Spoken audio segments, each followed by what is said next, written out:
Kalau Inter tidak bisa mengembalikan mentalitasnya seperti musim lalu, Inter bakal kehilangan poin-poin dari pertandingan yang cukup penting. Bukan pertandingan lawan tim-tim mudah tentu ya. Iya. Atau mungkin ya pertandingan-pertandingan yang kayak game-game penentuan lah ya. Misalkan kayak Roma, misalkan kayak Napoli, misalkan Milan kan kemarin juga udah kejadian kan. Tapi menurut gue masih memegang teguh pendapat gue bahwa mentalitas yang dibawa Inter ini sangat jauh berbeda dengan mentalitas yang dibawa tahun lalu. Karena ya apakah mungkin mereka sudah cukup dengan mendapatkan trofi itu, mereka lagi fokus buat Champions League, bisa jadi kan.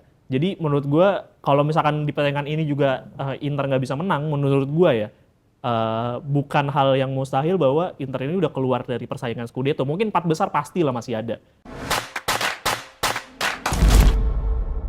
Halo Devosi, welcome back to Pinball Opini Football, channel yang membahas sepak bola Italia, khususnya dunia. Kebalik lagi ya.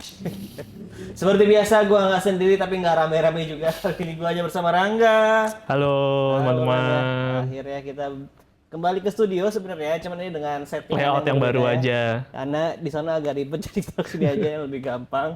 Dan kali ini kita akan membahas tentang Serie A pastinya, karena akan kembali lagi ke Giornata 8 ya. Betul. Setelah international break yang dimana Indonesia sayang sekali gagal meraih 2 ini gue kasih yang nomor ini karena kemarin yang blunder yang ini. Yang dimana? Gol pertama. Oh. Gol pertama kan yang nomor ini. Yang 20 ya dia. Nomor 20. Si itu 20. Siapa kemarin Vin namanya? Choaon. Patinama. Patinama nomor iya, segini. Patinama 22 tuh Choaon ya. Tidak bisa menutup jalannya bola sebenarnya. Oke. Iya sayang sekali ya. Kita agak sedikit intermezzo bahas timnas karena gagal meraih 2 kemenangan yang harusnya ini melawan 2 tim paling lemah di grup ini kan. Tapi iya. Reality check sih tapi bagusnya. Jadi fans kita tahu lah bahwa nggak overpower itu. Betul. Tenang aja, nikmatin aja setiap pertandingan game by game. Oke. Nah ini setelah hasil international break, Bang JHS akan kembali ke Serie A pastinya. Venezia. Akan melawan Atalanta kalau nggak salah ya. Atalanta betul. Ya, yes. Nanti kita akan bahas juga sedikit mungkin. Cuman sebelum kita bahas ke pembahasannya, gue mau ingetin dulu kita sudah ada grup WhatsApp community. Kalian tinggal masuk ke link deskripsi. Nah untuk teman-teman yang udah gabung ke link deskripsi atau di grup, kalau bisa ya kita mau ingetin untuk berdiskusi atau berdebat dengan sangat sehat gitu. Jangan sampai yang over the line gitu. Iya. Membahas atau ngata-ngatainnya udah di luar batas gitu. Iya, Kita sama-sama tahu aja udah dewasa, harusnya bisa tahu lah rule of game-nya lah. Iya, rule lah. Nggak masalah kalau nggak setuju dengan perdebatan atau dengan opini orang gitu, tapi ya udah lu debat aja gitu dengan bahasa yang baik dan benar. Iya. Oke, selain itu di deskripsi juga ada link Saweria ya. Sayang sekali di episode kali ini kita tidak membacakan karena tidak ada. Ya nggak apa-apa. Jadi tolong teman-teman Bang Arno atau siapapun yang belum check in, teman-teman minta tolong check in. Minta ini lagi karena berapapun nominalnya sangat berarti buat kita agar untuk keberlangsungan channel ini. Betul sekali. Dan jangan lupa subscribe juga. Nah, next kita akan membacakan Saweria League. Saweria League masih belum berubah berarti ya. Masih Inter, Napoli, Milan, Parma, Juve dan Roma nih. Betul, belum ada. Siapa yang ini kemarin? Kayak sempat sekali deh, 70. Seingat gue 1 orang doang ini. Tapi ya mungkin Bang Wai yang berpura-pura jadi orang lain, saya tidak tahu. Iya nih, baru ada 6 klub. Kita harap nanti nextnya ada warna yang baru ya. Venezia mungkin. Betul. Nah, kalau Saweria League udah, nih sekarang kita akan tampilkan standing atau klasmen sementara untuk Serie A-nya sampai Giornata 7 kemarin. Iya. Napoli masih bukan unbeaten, maksudnya dalam 5 pertandingan terakhir unbeaten. Iya. Dia masih di peringkat atas dengan 16 poin, di bawahnya ada Inter 14, Juventus 13 bersama Lazio yang Lazio juga tren lagi bagus sebenarnya. Terus ada Udinese, Milan, dan Torino di posisi 7. Sisanya kalian baca sendiri di bawah. Yes. Oke, kalau gitu kita langsung bahas itu aja kali. Bang Jai dulu kali ya tadi. Bang Jai boleh. Atalanta Venezia nih. Atalanta Venezia. Menurut sedikit deh, menurut lu si JSS pertandingan lawan China kemarin gimana? Kan kebobolan 2 gol di menit awal. Apakah ada kesalahan Bang J juga di sana? Enggak sih, menurut gue lebih ke tactical mistake saja nggak sih kemarin. Spesifik gue bahas gol kedua karena gol pertama itu lebih ke kesalahan individual, bukan kesalahan juga, tapi ketidakpercayaan dirinya di dalam menutup bola kan, Sean Patinama. Tapi gol kedua kalau nggak salah last man standing-nya tuh Bang J ya kalau nggak salah yang ngejar gol, tapi ngejar kan striker memang, ya. Tapi itu memang. juga tactical mistakes gak sih karena pemain tuh terlalu nge-push banget ke depan dan menurut gue sebelum passing terakhir juga pemain-pemainnya nutupnya juga ya nggak punya pola yang jelas lah. Jadi makanya bolanya bisa through ke depan yang dengan mudah dibikin gol juga. Jadi tapi overall Bang J ya bagus lah. Bang J bagus, menurut gue layak disandingkan dengan Rizky Ridho. Rizky itu bagus. Makanya gue bilang harusnya Rizky yang dari kemarin dari 2 pertandingan pertama, 2 Bahrain lawan si Cina itu harusnya dia starter kan. Memang itu Makanya. juga kita pertanyakan. Gue tuh berpikir bahwa oke, pasti Rizky Ridho kalau nggak di Bahrain jadi starter, di Cina jadi starter kan. Nggak starter juga Nggak, sama dua-duanya. aja. Iya, Ya nggak tahu lah. Mungkin Sintayong punya pemikiran yang lain ya. Mungkin ya, gue nggak tahu lah. Messi Ilgers malah yang pertandingan kemarin lawan China kurang ya bagus, tetap dengan kualitas yang bagus, tapi ya ekspektasi kita sebagai pemain Eredivisie yang memang starter dan timnya bagus ya Twente harusnya bisa kasih impact yang lebih berasa lagi. Bukan jelek ya, ini bukan kayak rating 6 tuh standar, tapi harusnya Messi Ilgers jadi 6 gitu maksudnya. Iya, betul. Nah, Bang J akan menghadapi Atalanta yang sebenarnya banyak pemain yang cedera juga. Banyak banget. Skamaka nggak tahun depan kalau nggak salah. Season ya. Maksudnya masih bisa main di akhir-akhir April kalau nggak salah ya, kalau nggak salah April. Jadi ya sisa sebulan lagi untuk liga masih. Iya, ada betul. At least buat pemanasan untuk comeback ke di season berikutnya. Iya, Scalvini juga nanti masih Februari katanya. Februari cukup lama. Bresciani ini juga nih ya nggak terlalu berat hamstring tapi ya masih di November. Ruggeri juga ada injury di keninya dengkul tapi masih ada full, kemungkinan masih bisa main juga. Tergantung si Gasperini berapa. Sama recovery-nya gimana lah ya. Gimana sama si Beracim City. Nah, dari Venezia ini masih di posisi paling bawah. Masih belum dapat kemenangan juga kan kalau nggak salah. Udah ya? Udah sekali. Udah, tapi yang belum justru Cagliari apa? Monza yang belum. Monza 4 kali seri. Ya. Nah ini gimana Venezia, apakah bisa menahan Atalanta karena ini main di kandang juga nih Kong? Iya, tapi masalahnya Venezia itu cuma sekali seri. Gua agak lupa kalau nggak salah lawan Empoli atau lawan apa ya. Dan ya masih berat sih untuk bisa dapat poin penuh ya. Kalaupun dapat imbang masih dipertanyakan karena gue merasanya kayaknya kok Atalanta masih lumayan bisa ngadepin Venezia sih, kecuali dia Venezia udah ngelakuin perubahan taktikal yang radikal yang dimana mungkin bisa menguntungkan Venezia jadi possible sih. Karena secara kualitas pemain gue nggak bisa terlalu banyak mengarah ke Venezia juga sebagai tim yang bakal bisa menang di pertandingan kali ini. Ya pemain-pemainnya kualitasnya grade B semua sih buat gue ya. Ya Gianpaolo ya udahlah gitu, maksudnya secara pemain ya biasa aja sih. Harusnya sih Atalanta yang bisa dapat poin penuh. Ya setuju, menurut gue sih ini akan jadi game yang atau cukup mudah untuk Atalanta walaupun bermain tandang ya. Ya dari segi level tadi lu sudah sempat singgung, memang ada ya cukup bukan tipis tapi nggak jauh juga, tapi ya satu level di atasnya gitu Atalanta. Dan dengan ya walaupun banyak cedera tapi Lukman masih available, terus CDK dan lain-lainnya. Retegi jangan lupa. Iya, Retegi yang musim di juara 7 hat-trick kan bersama Thuram juga kalau nggak salah ya, hat-trick ya dia. Jadi ketajaman Retegi masih akan terbukti sih di pertandingan ini menurut gua dan bakal menyusahkan Itses pastinya. Pasti. Walaupun Retegi itu sebenarnya tidak terlalu tinggi ya. 18 something. Iya. Enggak nyampe 185 juga. Iya, tapi bola atasnya cukup strong lah dia. Jadi kayaknya lompatannya cukup bagus lah. jadi ya Jay pasti akan kesulitan sekali untuk bola-bola atas melalui Retegi. Kalau kemarin kan di beberapa pertandingan kalau gue nonton di sisinya J itu sebenarnya nggak terlalu banyak dieksploit. Sisi yang satunya lagi. Iya. Jadi ya tetaplah mungkin menurut gue ini kemenangan Atalanta juga. Gue nggak tahu seberapa mudah tapi Atalanta bisa kill the game lah cepat. Iya, menurut gua sih 1-3 untuk Atalanta. 1-3. Oke. Next kita ke pertandingan berikutnya. Ini mungkin ada pertandingan antara Juventus Lazio karena ini cukup seru nih. Big match ini, big match. Ini Lazio menurut gua ya Baroni sejauh ini cukup sukses untuk kan ini agak banyak perubahan. Perubahan banget kalau gue melihat secara taktikal, secara mindset, mungkin secara formasi nggak terlalu banyak berubah, tapi taktikalnya lebih fluid sih, gue ngelihat ya. Apalagi kedatangan Tiani Noslin ya namanya bener ya. Noslin dari Verona. Noslin yang gue kira tuh pemain muda, ternyata nggak muda-muda amat sih, maksudnya 4-2-4-an something kan. Tiani Noslin, terus juga beberapa pemain yang berhasil diubah sama dia jadi lebih agresif kayak Tati Castellanos tuh. biarpun dia belum banyak golnya, tapi menurut gue posisi dia yang sekarang sebagai striker tuh benar-benar punya fluidity yang bagus gitu, banyak peluang-peluang bagus juga. Dan gue suka sih, salah satu tim yang gue suka nonton di musim ini mungkin Lazio-nya dengan Baroni-nya Lazio sih, karena fluidity-nya bagus sih gitu. Di sisi lain Juventus juga sama-sama bagus juga gitu. Jadi menampilkan dua tim dengan taktik yang punya metodologi yang fluid juga sama-sama. Betul. Cuman gue nggak tahu nih resultnya seperti apa, karena Juve terakhir abis kehilangan 3 poin sih menurut gue konyol juga sih kemarin sih. Emang terakhir kalah bukan seri ya? Seri, ya maksudnya kehilangan 3 poin kan yang tadinya harusnya dapat full 2 3 poin berarti, kehilangan 2 poin. Iya, bener sih. Nggak jadi full 3 poin lah. Iya. Lebih kata tepatnya gitu. Iya. Iya, menurut gue ya tadi Castellanos ya. Castellani, sorry. Castellanos itu beda orang ya. Tate Castellanos bener.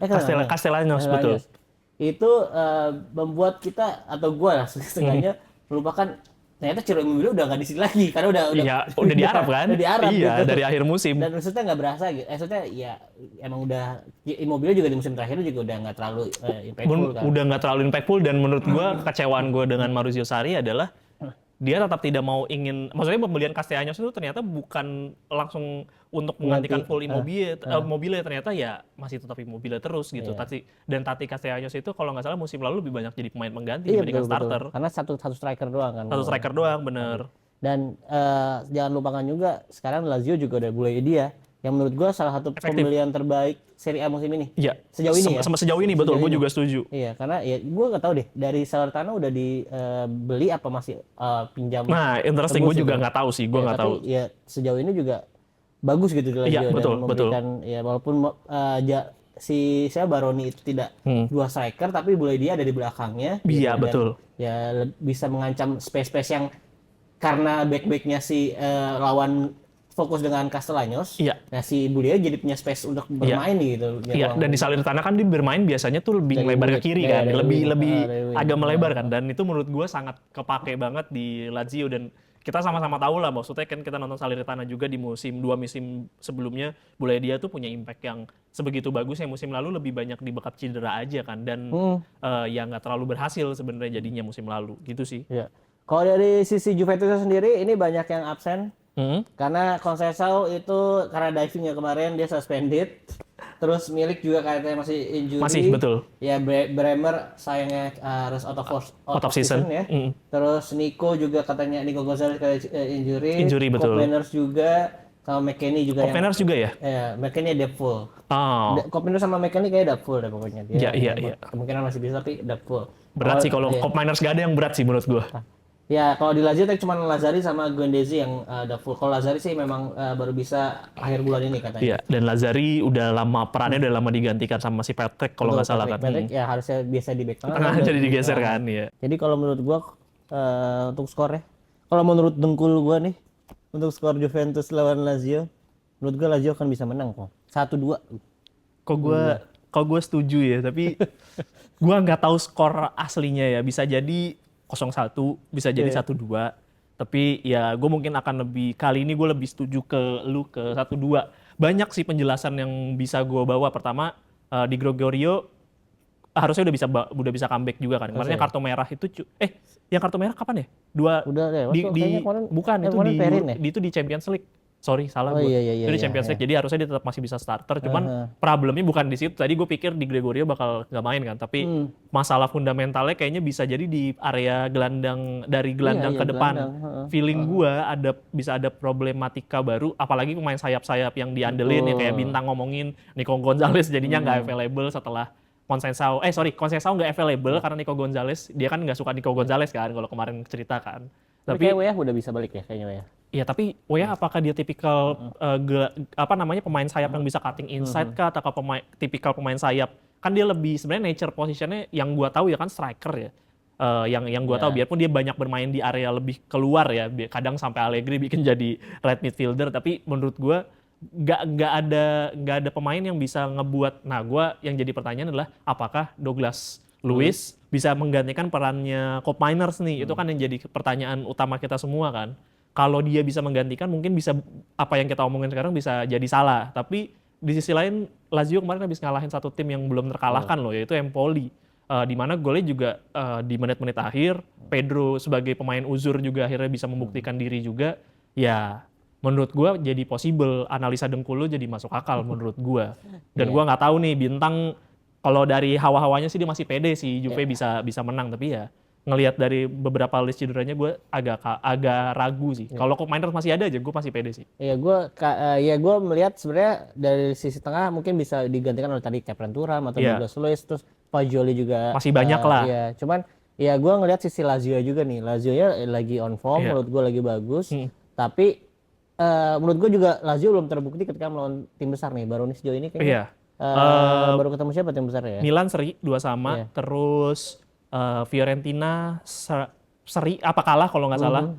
Jadi ya tim-tim gedenya setahu gue baru itu aja. Itu doang Sisanya ya. malah kalahnya tuh sama tim-tim ya Udinese Iya, kayak iya. gitu-gitu kan. Ya. Jadi 4 kali menang, sekali seri, 2 kali kalah setahu gue. Iya. Jadi menurut gua kalau Lazio bisa menang lawan Juve apalagi ini tandang, Pembuktian. menurut gua bisa pembuktian dan bakal jadi persaingan di zona 4 besar seenggaknya menurut Iya gua. betul, karena gue bukan mulai setuju sih, gue jadi mengamini apa yang dikatakan di diskusi di FTV. Gue lagi sebulan terakhir referensi gue lagi FTV banget, mereka bilang kita nggak bisa memprediksi apapun yang terjadi di Serie A musim ini karena everybody can be beaten, everybody can be the hero gitu, maksudnya semuanya udah nggak ada yang bisa prediksi.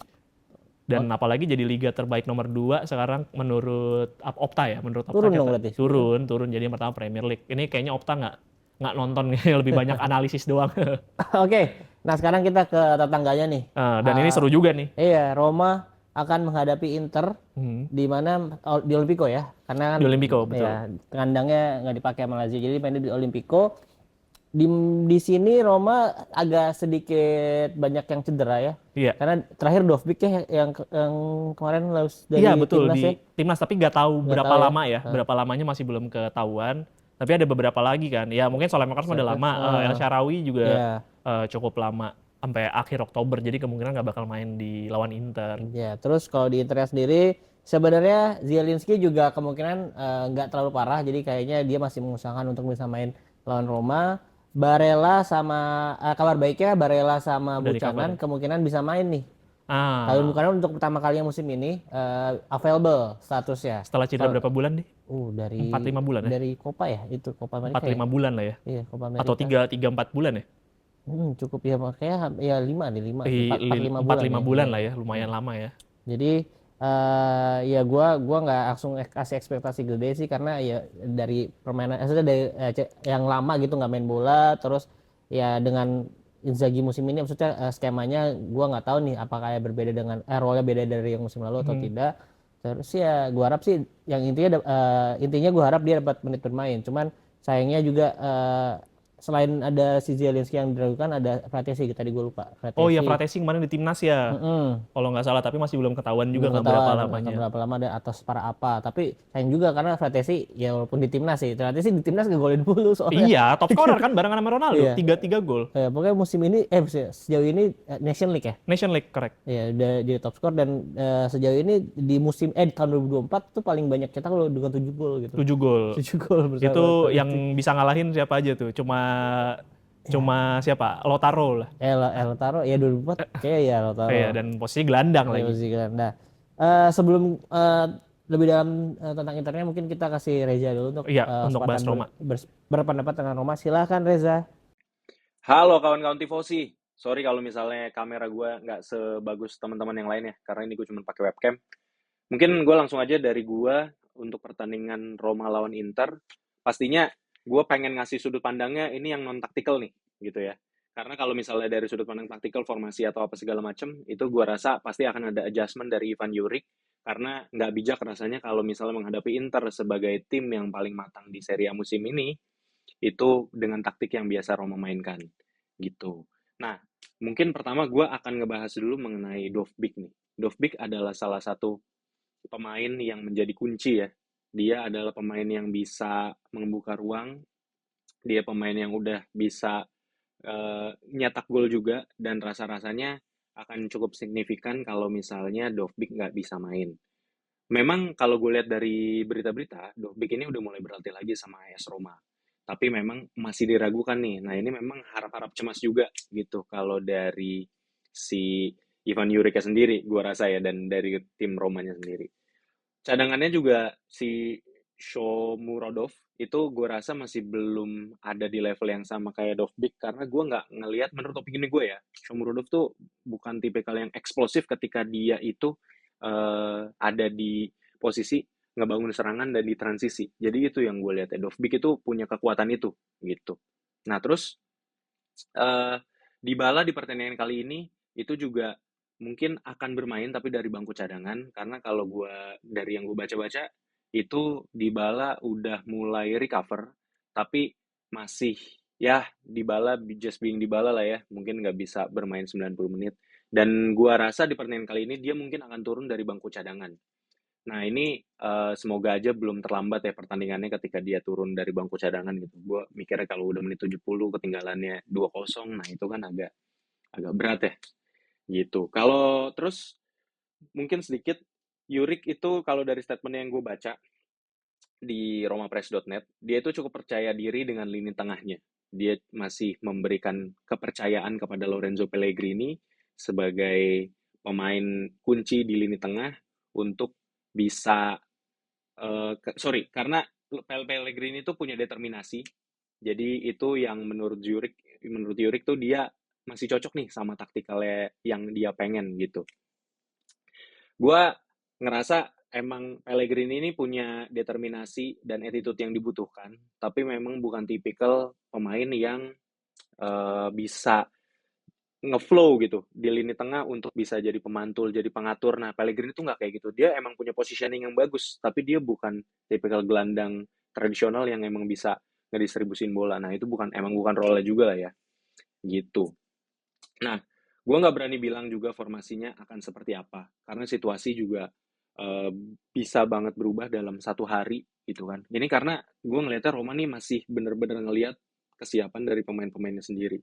Gue nggak tahu kalau dari sisi Inter gimana. Mungkin itu Aldi yang akan jelasin. Tapi yang pasti kalau dari yang gue lihat, karena Yurik bilang dia masih memberikan kepercayaan kepada Pellegrini, ini gue rasa nih pasti Roma akan bermain secara determinan nih. Terus kuncinya itu ada di lini tengah banget, dimana kalau gue ngelihatnya Pellegrini itu jadi pemain kunci untuk bisa ngebuka serangan untuk attacking ya, dan Manu Kone ini untuk yang lebih defensifnya gitu.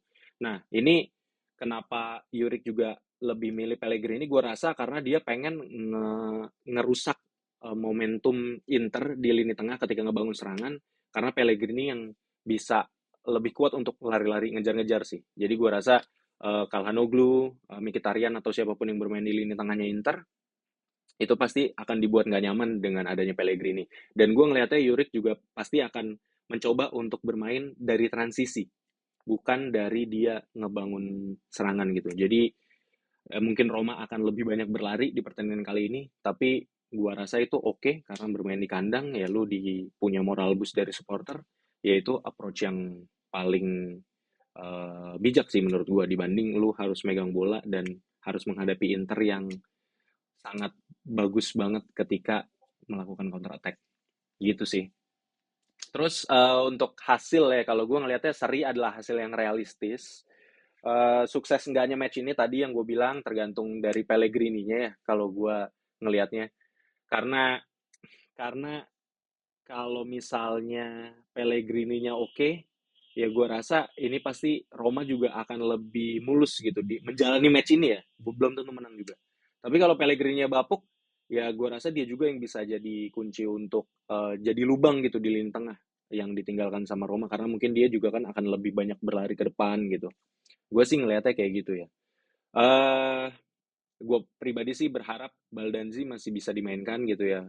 Tapi kalau dari statementnya Yurik sih kayaknya kecil kemungkinan Yurik bakal ngambil inisiatif di sini. Mungkin di sini posisinya Roma akan inisiatif untuk reaktif. Skor 2-2 kalau menurut gue. Jadi itu semoga Internya ketahan. Gitu aja teman-teman. Thank you. Oke, itu dia. Menurut Reza, sekarang mungkin gue akan memberikan tanggapan sedikit tentang pertandingan ini. Dimana ya gue faktor utamanya adalah membahas tentang Jurik dulu ya Iya, untuk Ivan Romanya, Jurik. karena oke lah dia lagi ada beberapa sebelum international break kan ada kayak desas-desus nih kayaknya nggak Kan kemarin lawan perform Monza lagi. juga seri. Mm-mm. Heeh. Terus kemarin isunya malah kalau nggak menang lawan Monza dipecat tapi nggak ada kabar juga. Jadi kemungkinan masih akan tetap melatih untuk ya mungkin 3 giornata atau 4 giornata ke depan. Ya let's see lah, gue nggak Let's tahu see. nih. Let's Juric see. berat juga dia soalnya. Ya tapi gue percaya Juric ketika melawan Inter, Juric itu selalu menyulitkan Inter ya. Bukan menang tapi menyulitkan aja di Iya. Verona, di Torino. Apalagi gitu. Torino. Iya, maksudnya gue lupa deh. Ya mostly pastinya Inter masih menang lah ketika lawan Juric. Cuman menangnya nggak mudah, terus seri juga banyak gitu. Jadi gue rasa nih Roma, Juric di Roma juga bakal menyulitkan Inter nih. Apalagi mereka main di kandang dan Juric juga pengen stay pastinya, ingin membuktikan kalau dia layak melatih tim lebih besar atau tim yang sekelas Roma gitu. Jadi pasti akan menyulitkan Inter. Tapi dari sisi Internya, kemarin Capello di wawancara dan gue setuju dengan omongan Capello. Kalau Inter tidak bisa mengembalikan mentalitasnya seperti musim lalu, Inter bakal kehilangan poin-poin dari pertandingan yang cukup penting. Bukan pertandingan lawan tim-tim mudah tentu ya. Iya. Atau mungkin ya pertandingan yang kayak game-game penentuan lah ya. Misalkan kayak Roma, misalkan kayak Napoli, misalkan Milan kan kemarin juga udah kejadian kan. Tapi menurut gue masih memegang teguh pendapat gue bahwa mentalitas yang dibawa Inter ini sangat jauh berbeda dengan mentalitas yang dibawa tahun lalu. Betul. Karena ya apakah mungkin mereka sudah cukup dengan mendapatkan trofi itu, mereka lagi fokus buat Champions League, bisa jadi kan. Jadi menurut gue kalau misalkan di pertandingan ini juga Inter nggak bisa menang, menurut gue ya bukan hal yang mustahil bahwa Inter ini udah keluar dari persaingan Scudetto. Mungkin 4 besar pasti lah masih ada. Tapi mentalitasnya jadi beda karena yang itu yang gue khawatirin, karena justru kita kan berharap bahwa sampai giornata terakhir tuh masih ada persaingan ketat untuk perebutan Scudetto gitu. Jangan sampai Inter di posisi yang masih baru banget start udah kehilangan mentalitas dan motivasi itu sih. Gue berharap banget jangan sih. Nah, iya. Kenapa gue bilang ya kan lawan tim besar baru ketemu Milan kalah. Milan betul. Gue lupa deh. Siapa lagi? Milan doang, ya? Baru Milan doang deh ya. setahu gue, dari Ini Milan doang. ujian kedua Inter musim ini karena ya oke lah kemarin lawan Udinese, lawan Torino menang, tapi kan menangnya dengan skor yang udah unggul duluan 2 gol terus dikejar di menit akhir gitu. Jadi 3-2. Jadi 3-2 betul. Jadi itu menurut gue bukan mentalitas seorang juara yang harusnya lu udah harus bisa kill the game dari jauh dan stay mempertahankan justru yang kejar kan harusnya. Jangan lupakan Atalanta yang lu kemarin menang 4-0 ya itu udah cukup lah. 4-0. Nah ini maksudnya ya semoga mentalitasnya bisa ketemu lawan Atalanta. Kayak lawan Atalanta betul. Dan kenapa gue bilang ini Roma bakal menyulitkan karena Roma tidak seagresif Atalanta di tangan Juric menurut gue dibandingkan dengan De Rossi gitu. Iya betul. Inter melawan tim-tim yang agresif ya bisa dengan lancar lah. Musim lalu De Rossi lagi bagus-bagusnya dengan Roma, lagi win streak dipatahin dengan Inter kan waktu itu kan 3-1 berapa gitu. Iya betul. Nah ini Roma yang berbeda nih, Roma yang tidak seagresif dengan Roma De Rossi menurut malah cenderung udah miripnya kayak Udinese dan Torino, dan kalau kita tahu dua tim itu kan yang nyulitin Inter kemarin yang nyaris kekejar terus kan. Iya, makanya nih di sini Inzaghi gua harap dari jeda internasional break kemarin banyak pemain-pemain inti juga sebenarnya nggak ikut internasional kayak Jan Sommer, terus gue lupa siapa tuh Darmian. Maksudnya yang Acerbi ya, makanya pemain-pemain yang starter lah ya. Starter yang udah gaek itu kan nggak ada, jadi mungkin karena masalah Inter kan sejauh ini difokus di menit akhir. Nah mungkin kan dengan tidak main di international break istirahatnya cukup, jadi bisa lebih fokus di menit akhir nih. Dan gua harap tidak diulangi lagi nih, udah unggul 2 gol terus di 15 terakhir kebobolan. Itu sih PR utamanya Inter. Kalau Inter bisa mengatasi PR-nya itu dalam beberapa pertandingan ke depan, gue rasa sih ya Scudetto masih berpeluang sangat besar gitu. Possibility-nya masih ada. 70% ke atas, dan ini salah satu ujian yang harus dihadapi Inzaghi sih melawan tim besar ketiga berarti setelah Atalanta, Milan dan Roma. Kalau skor satu lagi mungkin ya tadi John Buchanan gue harap bisa bermain, karena John Buchanan adalah satu-satu pemain Inter saat ini yang bisa membuat situasi. Situasi itu kayak ya bisa main sendiri gitu. Maksudnya ya gocek-gocek one on one gitu. Selain ini kan nggak ada kan. Dan Inter mentok terus tuh ketika nggak bisa membongkar pertahanan lawan. Permainannya itu sistematis lah. Pemainnya itu semuanya sistematis, bukan pemain yang solo player kayak Kvara gitu lah. Kayak Leao gitu, nggak ada kan. Jadi ya gua harap si Bukaram bisa jadi S nih ketika emang ya si Roma lagi ya siapa who knows gitu bakal bermain defensif gitu. Jadi Yap. menutup ruang-ruang Inter passing-passingnya gitu ya. Bukanan bisa jauh. Gua harapkan bisa jadi jawaban sih. Yap. Dan sebenarnya pemain Inter yang dari international break lagi banyak yang form ya. Form, Jadi yap. ya Di Marco ngasih assist ke Fratesi juga golin, Lautaro juga golin, Arnautovic juga golin, Aslani juga golin, Iya. Dumfries juga kalau assist apa golin? Asis kalau nggak Assist salah ya. di Dumfries. Jadi sebenarnya lagi on form di timnasnya masing-masing dan gue harap bisa kebawa di Inter besok gitu, nggak kelelahan. Pasti yang lelah sih yang dari Amerika sama dari Asia. Jauh. Tapi kan Lautaro juga jauh-jauh juga kan udah abis bikin gol bagus ya. Kipernya sampai Iya. selebrasi kiper lawan. Ya kalau dari skor mungkin langsung aja ini pasti akan menyulitkan. Jadi gue sama kayak skor Lazio 1-2 juga sih. Gua agree bagian itunya, tapi gua itu kepercayaan diri 1-2-nya itu nggak semeyakinkan itu. 60% gua yakin ini 1-2 ngelihat dari form di timnasnya mereka masing-masing dan laga-laga sebelumnya masih cukup oke di compare sama Roma. Tapi kok gue 40% ini gue masih ada feeling kok bisa jadi satu sama gitu. Satu sama. Dan menurut gue not terkait Scudetto kayaknya kalau Inter di pertengahan musim kebobolan udah di atas 15 gol kayak bye-bye dah. Karena ini di pertandingan di Jonata 7 udah kebobolan 9 Ya gitu. gue lupa musim lalu berapa ya coba. Musim lalu tuh cuma 20-an Iya, something iya, dan kayak- di 7 Jonata itu Inter baru kebobolan 2 atau 3 kalau nggak salah. Jadi makanya gue itu yang jadi highlight aja dan kita kan semua tahu ya bahwa tim yang dapat Scudetto itu dengan tim dengan defense terbaik gitu atau gol kebobolan terdikit. kebobolan terdikit gitu atau ya mungkin 3 besar kebobolan terdikit Inter sementara ini udah kebobolan 9 kalau kita compare dengan 9 gol itu Monza juga kebobolan 9 gol. Venezia yang paling bawah aja kebobolan 12 gol. Jadi udah mepet-mepet Iya, banget. iya. Compare sama Napoli yang awal udah kebobolan 3 gol sama Hellas Verona, sekarang baru kebobolan 2 gol dari 6 Giornata setelahnya. Jadi itu sih menurut gua highlight yang mesti diperhatikan sama Inzaghi. Iya. Dan koreksi gue kalau salah ya, 4 atau 5 gol terjadi di 15 menit terakhir. Betul, Dan itu yang betul. menurut gue ya udah danger sih Iya kalau kartu misalnya. kuning sih menurut gue udah Iya. lampu kuning lah setidaknya Inzaghi udah mulai harus paham itu. Pergantian pemainnya juga menurut gue harus di menit-menit yang masuk akal. Jadi jangan di menit-menit akhir di mana pemain tuh jadi mudah kan baru masuk ya. Jadi mungkin belum dapat feel-nya di lapangan bisa jadi malah itu yang ngebuat jadi blunder di akhir-akhir menurut gue ya. Mungkin cari pergantian waktunya yang mungkin secara momentum lebih dapat 60 70 jadi masih dapat momen untuk dapat feel di lapangannya lagi. Itu doang sih menurut gue kalau buat Inter karena secara kualitas tim kedalaman squad sih gue nggak ragu gitu. Tapi ya keraguan gue adalah kompetisi yang panjang, banyak kompetisi yang harus dihadapin, pemain-pemainnya juga udah nggak muda lagi. Itu doang sih sebenarnya yang jadi concern. Iya, dan satu fakta menarik mungkin untuk fans Inter bisa agak tenang karena pertandingan ini akan dipimpin oleh Davide Massa. Davide Massa. Di mana statistiknya ketika Inter main tandang ditiup oleh dia dalam 10 pertandingan terakhir tidak pernah kalah. 9 menang 1 kali seri. Nah, bisa jadi 2 kali seri nih makanya ya itulah kan masalah data nih kadang suka ngeselin juga kan. Gue udah percaya Conte tidak pernah kalah di opening match kalah 3-0 loh. Jadi ya itulah menurut gue let's see lah ya. Let's see. Oke. Next kita tadi udah menyinggung Conte, langsung berarti ke timnya Rangga akan menghadapi Empoli ya. Empoli betul. Derby de Poli. Di mana pemain Napoli yang aktif 2 itu mantan pemain Empoli. Musim lalu ada Aprile yang kemungkinan bakal jadi starter. Iyalah, Meret masih kemungkinan baru bisa bounce back, baru bisa main balik itu pada saat lawan Lecce. Terus kedua ada Giovanni Di Lorenzo. Di mana debut pertamanya dia di Serie A itu justru pada saat dia musim keduanya di Empoli. Dan satu lagi pemain yang udah nggak aktif cuma ikut latihan dong, Mario Rui juga dari Empoli. Oh dia sekarang udah ini kan diputus kontrak kan dari Napoli.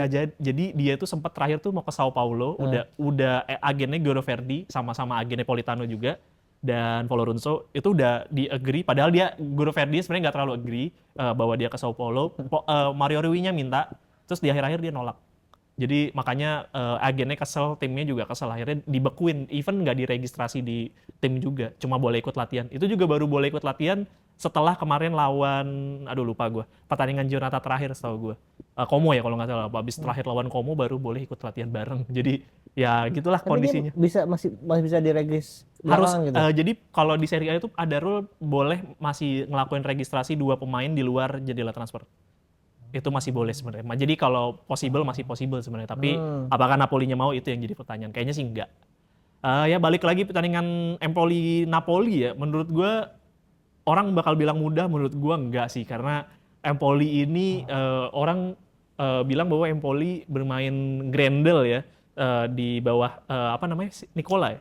Davide Nicola kan bener ya. Tapi gue agak nggak setuju karena kemarin terakhir lawan Lazio itu bermain cukup terbuka. Even lawan Juve yang secara possession jauh beda ya, misalkan kalau nggak salah 35-65 atau 3 something ke 6 something. Tapi efektivitasnya juga cukup bagus gitu pada saat lawan Juve, karena gue nonton yang lawan Juve. Sama-sama membuat 3 gol shoot on targetnya 3, padahal secara possession jauh lebih sedikit. Itu berarti dia bermain lebih efektif dan bermain lebih terbuka sebenarnya, nggak terlalu rapat banget. Dan di sisi lain gue juga baru tahu tadi habis ngobrol sama lo, ternyata Ola Solbakken udah di Empoli, menandakan bahwa secara penyerangan itu mereka punya opsi striker yang bagus. Ada di satu pertandingan kalau nggak salah si Colombo itu ditaruh di belakang striker malah. Esposito, terus sama Ola Solbakken yang bisa main lebih melebar juga. Yusuf Maleh juga menurut gue lumayan oke sebagai attacking midfielder. Jadi sebenarnya dari kualitas serangan gue cukup takut dengan Empoli musim ini karena punya kualitas pemain yang cukup bagus. Esposito, Colombo itu dua-duanya udah 2 gol di Serie A musim ini, jadi total 4. Tapi di sisi lain yang gue khawatirin adalah Lobotka nih. Kemarin sempat riset katanya Lobotka tuh cuma cedera lawan Empoli aja. Ternyata news terbaru kemungkinan dia bakal cedera even sampai pertandingan lawan Milan. Nah itu yang menurut gue cukup mengkhawatirkan karena lawan Milan kan benar-benar salah satu penentuan juga untuk bisa ngelihat bahwa Napoli sekuat apa di musim ini. Good newsnya Napoli udah beli Billy Gilmour, secara role mirip. Jadi ini juga harusnya momen pembuktian juga untuk Billy Gilmour di Napoli, apakah ini pembelian yang tepat atau enggak. Dan fakta berikutnya adalah Lobotka itu dalam 3 musim terakhir, ini musim pertamanya dia cedera, absen di pertandingan Serie A karena 2 musim sebelumnya dia nggak main di Serie A. Jadi 2 musim terakhir itu full. Itu berarti even Meret aja di 3 musim ini aja nggak sebanyak Lobotka. Jadi itu menandakan seberapa krusialnya sebenarnya perannya dia. Ya kalau secara taktikal, gue merasa dengan tergantinya Billy Gilmour justru gue berharap dengan adanya McTominay koneksi antara Scotland ini bisa kita lihat di lapangan sesungguhnya, apakah bisa membongkar pertahanan Empoli yang menurut gue cukup baik di 7 giornata awal. Apakah ini juga jadi pembuktian juga bahwa Empoli udah menuju downtrend. Empoli tuh di peringkat 10 sekarang. Di peringkat 10 cuma kalah sekali doang. Sama yang siapa? Sama Fiorentina, sama Lazio doang, Lazio. Jadi ini sih menurut gue sangat menantikan pertandingan ini, dan ini juga jam sehat juga, hari Minggu jam 5:30 sore. Ya gue sih kalau dari pertandingan ini gue berharap adanya kembali beberapa pergantian. Gue berharap banget Neres bisa jadi starter sisa. Tapi setiap gue ngomong gini nggak pernah kejadian sih. Tapi apakah Conte akan bermain dengan 4 pick lagi? Ya, jadi ini pola yang gue lihat di 3 giornata terakhir, include Coppa Italia. Jadi di menit 0 sampai 70 itu dia akan start dengan 4 back setelah dapat poin atau keunggulan yang cukup besar marginnya, atau nggak perlu besar deh, keunggulan yang cukup nyaman kayak kemarin lawan Como tuh udah 2-1, dia baru ubah strateginya ke 3 back. Ketika Mazzocchi masuk, kita langsung tahu bahwa itu perubahan ke 3 back. Jadi Di Lorenzo ditarik ke dalam, Mazzocchi ngelebar. Itu kita tahu perubahannya ketika Mazzocchi masuk ke lapangan. Jadi biasanya dia akan main 3 back itu ke menit 70 ke atas. Feeling gue akan tetap sama, 4-2-3-1. McTominay akan ditaruh di gelandang serang yang dimana posisinya kadang overlapping ke striker, kadang posisinya overlapping ke midfielder. Jadi fluiditasnya kurang lebih bakal seperti itu. Kalau skor, gue ragu bakal ada gol galor atau gol yang cukup besar. Feeling gue 1-2 sih.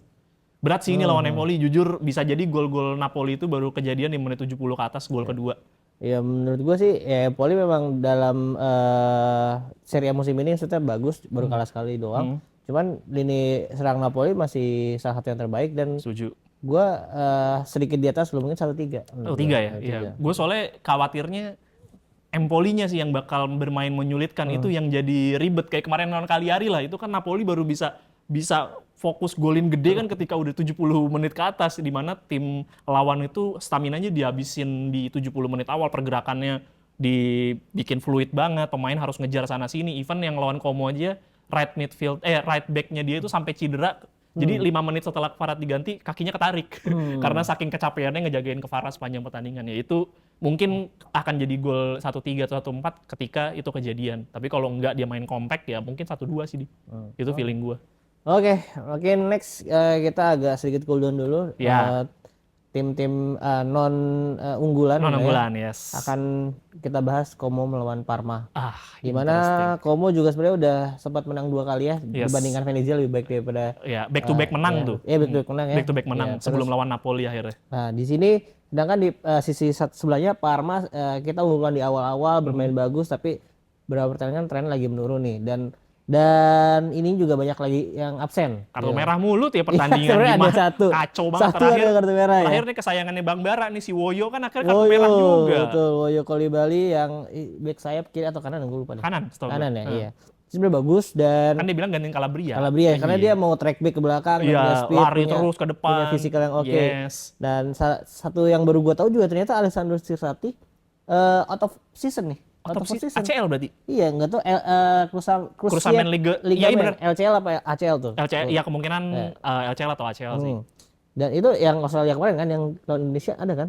Ada. kan? Berarti ini kemarin yang lawan apakah lawan Jepang ataukah yang lawan satunya lagi? Kan dia ada dua, Cina atau ada Jepang. Iya, gue belum baca beritanya dan Sama dia gue juga. absen juga, jadi sayang banget nih. Jadi Salah satu hot prospect juga dia. keturunan Itali kan memang. Keturunan Itali betul, namanya Cirsati, tapi ya memang kan kalau lo tahu Iya, historinya Itali dan Australia memang banyak. ikatannya kuat kan.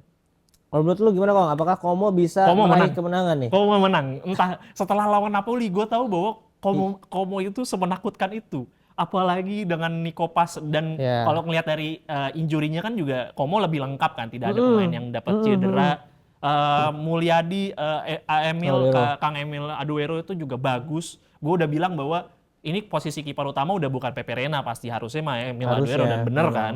Ketika dimainin juga mainnya lebih solid. Terus Nikopas, believe me, this guy gonna be a world class player someday lah. Gua cukup yakin pemain ini punya agresivitas, eksplosivitas, teknik, mindset, cara dia ngelihat ruang, kedewasaannya dia gue cukup. Even kemarin Lobotka itu sampai kena kartu kuning gara-gara ngejagain dia sepanjang pertandingan. Dan memang semenakutkan itu pemain muda ini, biarpun belum bisa bermain full secara 90 menit. Gue sangat berharap Ali Jassim bisa debut di Serie A musim ini, karena kalau misalkan Fabregas butuh 2 gelandang serang atau gelandang serang yang wide attacking midfielder yang bisa diandalkan, menurut gue Ali Jassim dan Nikopas bisa jadi daya eksplosif yang luar biasa hebat juga. Misalkan Strevezza lagi off day, butuh pemain yang bisa winger yang bisa bermain track lebih ke cut inside, ya menurut gue Ali Jassim bisa dipakai di situ. Lalu misalkan striker lagi off day pakai false nine juga Nikopas bisa dipakai di posisi itu. Menurut gue Como ini kedalaman skuadnya, maksudnya kalau compare sama debutan atau yang tim-tim promosi yang lain, menurut gue Como salah satu tim dengan komposisi pemain lebih baik, even sama Parma yang secara kemampuan finansial lebih bagus ya dan lebih siap. Menurut gue Como ini layak dinantikan, dan gue nggak salah ketika gue ngomong Como ini bisa jadi di papan tengah musim ini. Karena bagus Pak mainnya Pak. Betul. Feeling gue bisa jadi 3-1 atau ya 3-1 gue feeling gue. Iya, gue udah mulai melihat aroma-aroma Spanyolnya Fabregas di Como, terasa banget nih. Iya, lihat pemainnya banyak lah ya. Tadi ya Pepe Reina Spanyol, Moreno, Sergio Roberto di tengah. Waduh, crossingnya juga masih ngeri banget. Nikopas tuh orang mana sih? Nikopas Spanyol. Spanyol juga ternyata. Dari Real Madrid. Iya, dari Real Madrid, tapi gue nggak tahu kira-kira. Spanyol. Spanyol. Akademinya Madrid juga, Iya. Spanyol. Strevezza Italia. Strevezza Brazil. Brazil Italia dia. Brazil Italia. Terus siapa lagi ya? Belotti, lalu anak kesayangannya Milan dulu, sang striker sekarang tuh siapa namanya? Cutrone. Cutrone Italia. Italia sih. Tapi, yang Spanyol tapi gue lupa sih pemain-pemainnya siapa aja. Tapi lumayan banyak sih. Iya, dari segi permainan juga udah Iya, memang fluid banget. Dan menurut gue secara pemain juga lebih lebih belang belentong, bahasanya jelek banget lagi, lebih beragam. Jadi ya mungkin kalau kemarin Varane masih ada juga ya punya kepemimpinan yang lebih bagus, tapi tanpa ada dia pun pemain-pemain yang lebih berpengalaman banyak di situ. Alberto Moreno masih ada, Sergio Roberto, maksudnya main pengalaman ditambah dengan pemain mudanya, itu menurut gue kombinasi yang luar biasa hebat sih. Mungkin satu note gua doang buat Fabregas, dia ini kayak masih pelatih muda juga, jadi apa ya ngomongnya, idealismenya ini mesti ditahan sama kayak Fabio Vecchia Ya, Vecchia. di Parma kan. Mungkin orang juga udah mulai nangkap nih gara-gara pertandingan kemarin lawan Napoli kalah itu, kayaknya dia nangkap bahwa nih pelatih bisa dieksploit deh dengan ideologinya Ya, dia. heeh. Kebuktikan di beberapa pertandingan kartu merah berturut-turut 3 pertandingan, kalah juga, belum pernah menghasilkan hasil positif lagi setelah good run-nya dia kemarin. Iya, Ya, terakhir menang itu lawan Milan kalau nggak salah lawan Milan mah seri ya? Iya, lawan Milan. Oh, lawan Milan ya? Setelahnya tuh ya Napoli kalah di akhir-akhir. Akhir-akhir. Lawan Udinese juga kena comeback kalau nggak salah Iya, ya. beberapa kali akhirnya kena Iya, comeback. Parma Lecce seri, lawan Cagliari. Ini Cagliari kemenangan pertamanya. Pertama, yang Liga- abis dibantai sama Napoli juga waktu itu. Iya, terus lawan Bolonya kemarin seri 0-0. Jadi emang trennya lagi Betul, lagi turun. betul. Jadi, dan menurut gue investasi Como juga bagus, kayak mengkombinasikan pemain-pemain senior di Serie A, di-compare dengan pemain muda, di-compare dengan pemain kawakan lah, yang bukan di Serie A tentunya. Alberto Moreno tadi, Sergio Roberto, Pepe Reina mungkin lebih kawakan di Serie A. Tapi kayak dia masukin Belotti, lalu dia masukin kayak Aduero, Simone Verdi dari Yes, musim Mas lalu Ferdi, bahkan. musim lalu. Yang gue cukup kaget adalah Strepezza mau turun kemarin ke Serie B untuk dipinjam opsi pembelian, akhirnya bounce back ke Serie A kan bareng kan.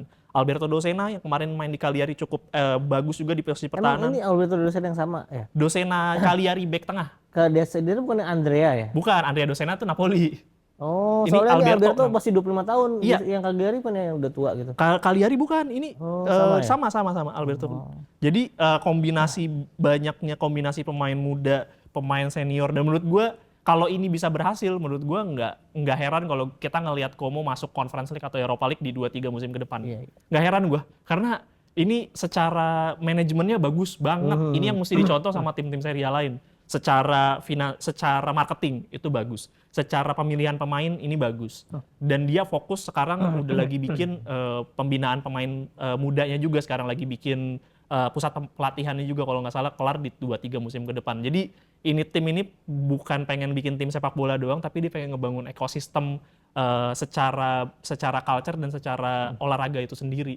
Ya balik lagi Jarum Group Pak, kerennya Iya. itu. Makanya nih, kira-kira teman-teman yang di Indonesia khususnya ya, ada yang fans Como nggak? Silahkan Oh iya, komen ya. nih Como Indonesia mana Como nih? Indonesia, ayo belum pernah dong. login nih ke sini nih. Iya, belum pernah nih. Kalau bisa Saweria juga nanti. Ayo dong. Pak Hartono, bukan Pak Hartono yang Parma nih, saya butuhnya Pak Hartono yang Iya. Como. Nah, oke. Berarti skor berapa? 3-1 gua. 3-1. Gua ya setuju, tapi kayaknya Bisa 2-1. jadi- 2-1. iya, dan bisa Menang jadi sih. seri juga Menurut gua sih. menang sih.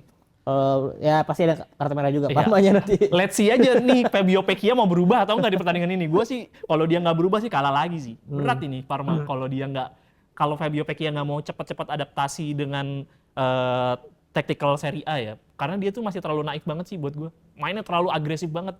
Ya bagus buat agresif. ditonton bagus, tapi kalau gue jadi fans Parma sih pusing juga gue nonton. Oke, sekarang kita bahas pertandingan terakhir nih. Ada Milan lawan Udinese. Ya, Milan banyak pemain yang cedera. Kalau nggak salah suspended tuh si Theo suspended. Terus bek kanannya Florenzi sama Calabria juga Lama. tidak bisa bermain. Tampaknya si Benacer yang disayangkan juga Iya, kemarin Benacer kan, cukup cedera lama juga cukup kan. lama juga.